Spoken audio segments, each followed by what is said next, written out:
पाहुणे आलेले आहेत, तर आपण जेव्हा आपला प्रोग्राम नसतो, जेव्हा पण आपले पाहुणे आपल्या गावामध्ये पाहुणे येतात, तर आपण त्यांना आपण त्यांचं स्वागत करतोय.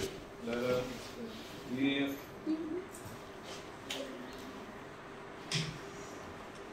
आपल्याकडे जे पाहुणे लागले श्री कर्वे सर, मी आपल्या शाळेच्या मुख्याध्यापकांना विनंती करेन की सरांचं पुष्प देऊन स्वागत करावं.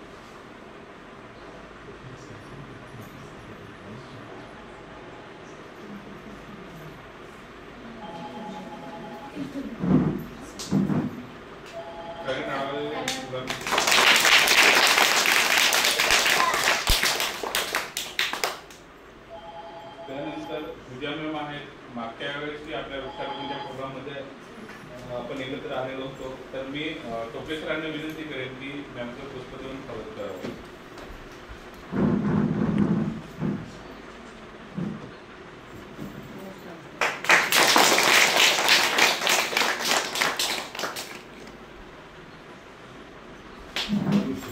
तनुश्री मॅम आजच्या प्रोग्रामसाठी उपस्थित आहेत. मी एमएसटी टीचर घोषणा ताईला विनंती करेन की मॅमचं पुष्प देऊन स्वागत करावं.